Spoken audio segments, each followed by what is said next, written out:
Hello and welcome everyone. This is your guide, Ryan Phoenix, telling you hurry back on board the bus because it's time for another Speedy Tour. This time of New York City. Today the bus is making a stop at Parasite Eve for the PlayStation 1.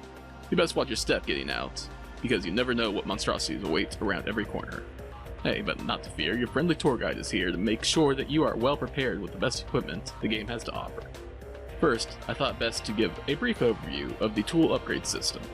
In Parasite Eve, the best way to keep up with the growing strength of your adversaries is to modify your weapons and armor. To do that, our buddy Wayne at the NYPD explains to Aya that we can use these items called tools.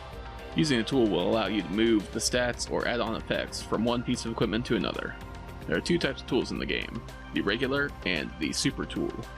A plain tool will move an effect or the stats from one weapon to another at the cost of completely junking the original item. A super tool, however, will do the same but leave the original equipment intact. Super tools are very handy later on, when you want to move multiple effects and stats from your current weapon to a shiny new toy that you found in your travels. Most of your modding will be for transferring and boosting your stats. For weapons, you are able to boost the attack power, range, and bullet capacity. For the armor, you can increase the defense, parasite energy defense, which is similar to magic defense in other RPGs, and the critical hit evasion. Looking at the screen, you'll notice that the equipment have two columns of stats. The base stats, which are the lowest possible stats for a piece of equipment, and the plus stats, which are added to the base stats, and can be boosted, or even moved over from one piece of equipment to another. The plus stats are what we'll be focused on, as these are the numbers that will increase as you progress. And we RPG lovers are all about those numbers going up. Plus stats can be increased from one-time use boosting items you'll find throughout the game, bonus points which are rewarded during level ups and during certain points of story progression, and from modding using tools. The other feature you'll be using tools for is to move add-on effects to your current equipment. Each piece of equipment has a number of slots for add-on effects. You can mod a weapon or armor to increase these slots up to that particular weapon's max. This slot modding has to be done at the weapons department of the NYPD and requires a mod permit, or, later in the game, a trading card. There's quite a variety of add-ons that can give you the edge in the battle against the mitochondrial threat. Now, if you've been around the channel for a while, you'll know that I'm the guy who enjoys going on the offense. So let's take a look at the weapons first. The rate of fire, as you might guess, determines the amount of bullets your gun will fire in a single round of combat. Not having one of these add-ons at all will limit you to a single gunshot, but most weapons will automatically have some level of this effect.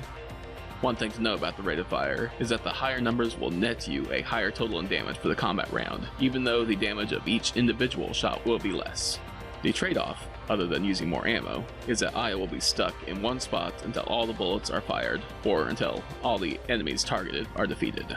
Because of this, I believe a mid-range rate of fire, typically 3 or 5, is the way to go for maneuverability and strategy. These next three effects I'd like to think of as the spread effects for your gun. Keep in mind that you can only have one of these three effects set to your weapon at one time. Random fire, which increases the rate of fire by 1.5 times, but you'll lose the ability to select your target. Burst, which will hit all enemies in a line or range of the target specified. And Attack All, which will target all enemies individually, with the number of shots equaling to the rate of fire. From my experience, the burst ability gives you the most bang for your buck. I'm not one for random attacks, and as you can see if you watch my Let's Tour in the Chrysler building, Attack All can be a major drain on your ammo. So burst all the way. Next up are two elemental add-ons, heat rounds which add fire damage, and frost rounds which add ice damage. These elemental effects can help you against certain enemies, but can also cause you problems. If an enemy is resistant to an effect that you have on your weapon, you'll be dealing minimal damage with each shot. One way to overcome this issue is to put both heat and frost rounds on your gun. In that case, the damage will be calculated on whichever is more effective. However, if the enemy is resistant to both heat and frost, then don't be surprised if you see yourself dealing single-digit damage. There are only a few enemies in the game which are resistant to both, particularly in the optional Chrysler building dungeon, but I'd still rather avoid the potential loss in damage. My recommendation? Avoid both these effects, especially if you're setting up for a New Game Plus run. Next up are acid rounds, which add a draining, poison-like status to your attacks. Even if the enemy is resistant to acid, it still won't affect your regular damage output, so this one can still be handy to have for a little extra damage. Tranquilizer rounds, as you might guess, are for putting enemies to sleep. This is especially handy in the hospital, so I highly recommend having this for your first playthrough there. Even after this point, when it doesn't work on enemies as often, it can still come in handy, and won't hurt your damage in any way. Cyanide rounds are insta-death rounds. They can instantly defeat opponents, which is always nice when it works. And for certain enemies which are weak to the effect, it is almost a guaranteed kill. The downside is that you can only get this in the Chrysler Building. So at that point, you'll have already beaten the game once, and are likely to have a pretty powerful weapon, but it is still one to consider. Counterattack is a 50% chance that I will strike back after being hit with an attack. I haven't had a lot of success using this, but if you find yourself taking hits more often than not, this might be a good one to consider. Quick Draw has a potential to give you a first strike opportunity, where Aya's ATB bar will begin at full. Having your first turn of combat right away can be a lifesaver for taking out baddies before they have the chance to deal any damage to you, so this one is pretty easy to recommend. The critical effect will boost the amount of critical hits you'll deal. Seems pretty straightforward to me. Critical hits are good, more damage is good, this is good. I like this. I recommend it. Now let's talk about the command add-ons. These will allow you to enter either 2 or 3 actions in a single round of combat, depending on whether you have the double or triple command set. This is very handy for longer combat scenarios like boss fights, where you'll need to use more strategy than just firing at whatever is still moving. You may have already guessed it, but you can only have one of these command add-ons on your weapon. The double command can be found later in the main game, while the triple command is once again only found in the Chrysler Building. Whichever you have access to, definitely put this to use. The Steel and the Steel plus Attack effects are add-ons for your clubs only. Both will have a chance of taking an item from your target, but the clubs with just the Steel ability will deal half the damage, where the Steel plus Attack will deal full damage to the target. It's nice that the clubs have a secondary purpose, rather than just being the failsafe for when you run out of ammo. Each weapon has a max capacity of slots for add-ons.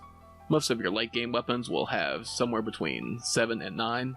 One weapon in the game, the M92F handgun, that can be found on day 3 in the precinct, has a max of 10 slots, but is lacking in base stats. You can play around with different combinations to see what works best for you. Personally, I recommend having double or triple command, burst, quick draw, and critical when you have access to them. Tranquilizer is good for your first playthrough, but many of the enemies that are weak to it will be quickly dispatched in your second go-around, if you boost your weapon stats. Counterattack, Cyanide, and Acid are also options that you'll want to consider for your ultimate weapon. Now sometimes, as they say, the best offense is a good defense, so let's talk armor add-ons. Parasite Eve has a number of stats effects which can be a nuisance to deal with, but they also give you resistance add-ons to make it more bearable. Resist Poison, Stiffness, Darkness, and Confusion are all add-ons that you can put onto the body armor of your choice. You'll find these effects on the Bio or B-type armors throughout the game. Auto Heal and Auto Cure are both handy to have.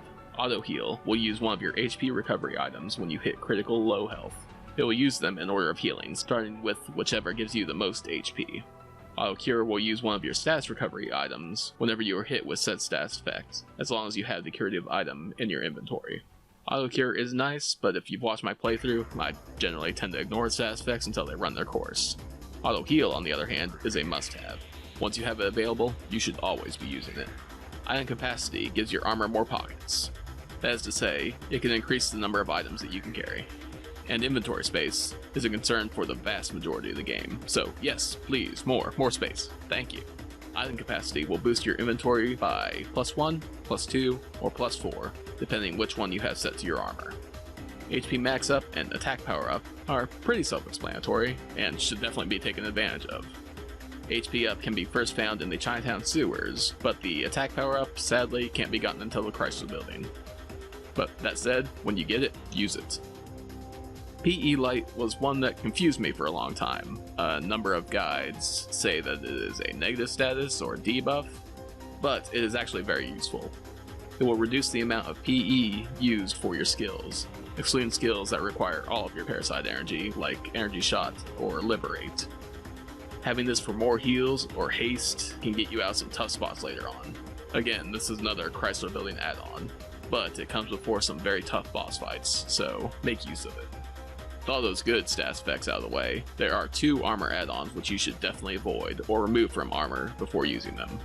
There is Active Time Down, which slows your ATB recharge time, and Attack Power Down, which reduces your damage. Some otherwise good armor will come with these effects. If you want to remove the add-on and keep the armor, be sure to use a super tool, and put it on a piece of armor that you're planning on getting rid of. Now that we have all those numbers, effects, and whatnot covered, let's talk about what the best equipment you can find will be. And this time, we'll start with armor. At the end of your first playthrough, you will want to have either the end suit to have more add-on slots, 6 in total, or you'll want the CM ceramic protector for the better base stats, but only 4 add-on slots. The CM protector can be found in the optional warehouse, and the end suit can be found in the museum. I personally go for the CM protector for the better stats, and I believe that 4 slots is enough for the main game playthrough. Once you've beaten the game and entered the X game mode, you can make your way to the Chrysler building. You may want to upgrade your armor multiple times as you climb these 70 plus floors of this dungeon, because there are some decent pieces of armor along the way. But the real deal for your protection needs awaits near the very top. Just make sure to keep track of all those plus stat points as you trade them between pieces of armor.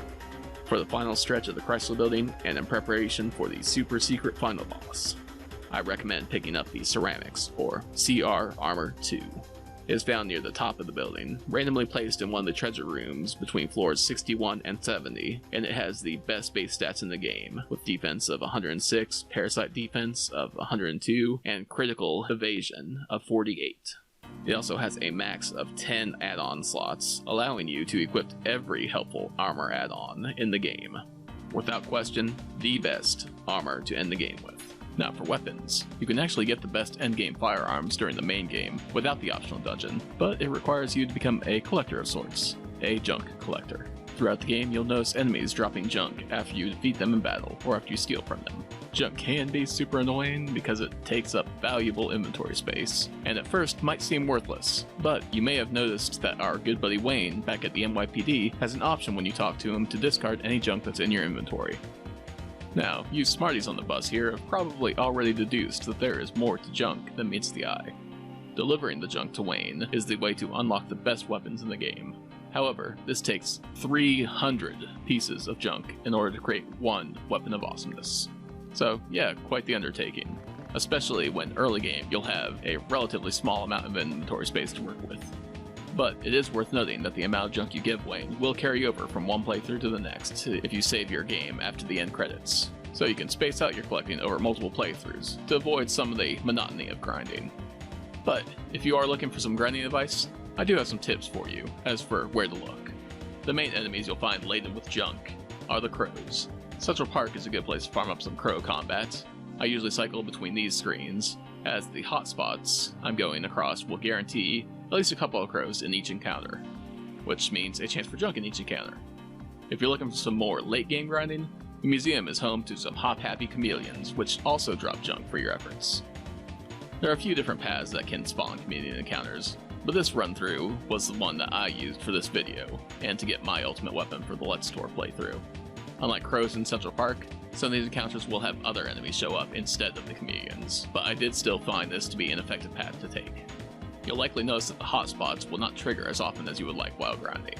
I could not find exact information for percentage rates, but it definitely seems that the hotspots will activate less the more often that you use them. I've heard that leaving an area and returning, or fighting in a new area, will help improve the encounter rate, so I recommend switching between the museum and Central Park for your grinding. But if you are continuing the grind after unlocking the Chrysler building, the first 10 floors of the dungeon will also have the crows appear for more potential junk farming. One final method for junk farming involves a little trickery. For this to work, you'll have to completely avoid a fight with one of the junk dropping baddies. I recommend this fight in Central Park with 3 crows and a monkey. While this path is the quickest out of the zoo, it can be avoided by going the long way around.